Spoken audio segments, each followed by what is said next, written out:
Someone you love is gone. The house feels wrong. The air feels wrong. You don't know what to do with your hands. And somewhere in the back of your mind, past the grief, past the shock, a strange thought surfaces. What are you supposed to do now? You follow the rituals, the funeral, the flowers, the gathering of people who say things like, they're at peace and you'll get through this. And you do what everyone does, because that's what humans do. We have always done something. But here's what almost no one ever asks. Where did any of this come from?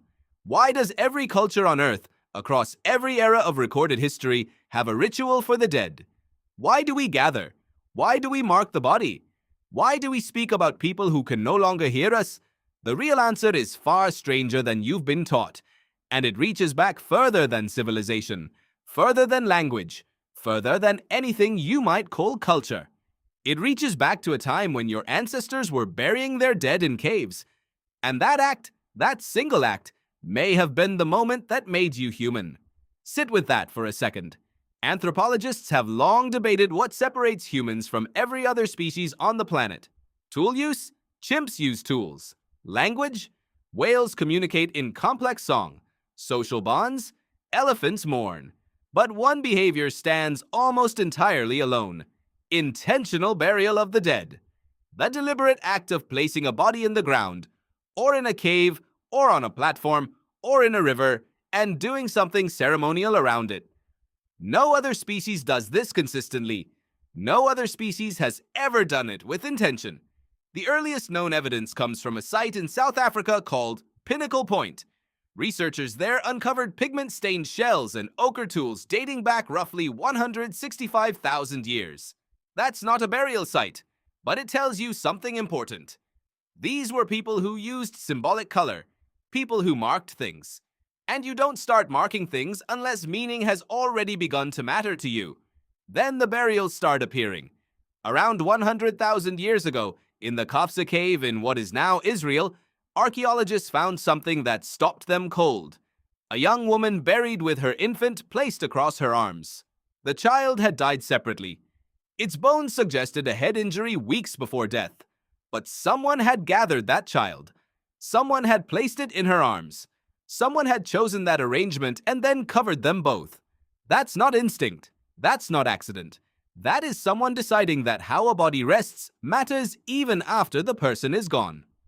Researcher Francesco De Rico, who has spent decades studying the emergence of symbolic behavior in early humans, argues that moments like this are the clearest evidence we have of what he calls the modern mind. The ability to assign meaning to things that have no immediate survival value. The dead body offers nothing to the living. It does not feed you. It does not protect you. It cannot help you find water. And yet your ancestors spent enormous energy on it, digging, arranging, marking, returning. Why?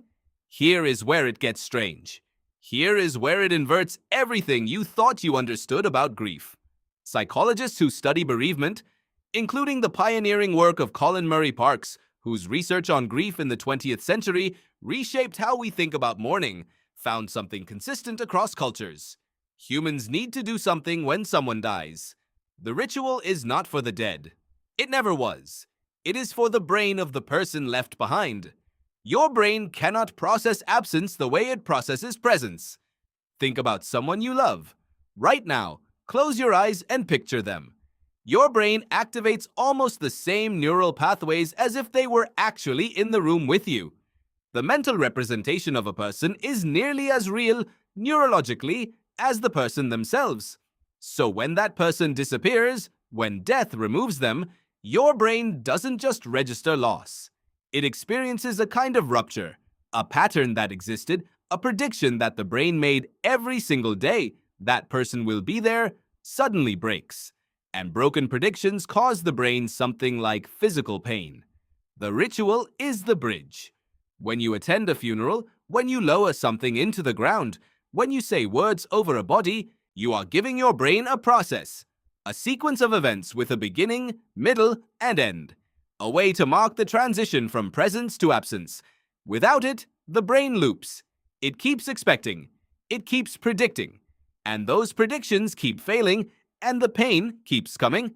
And here is what stops the loop: the ritual, the act, the moment of marking.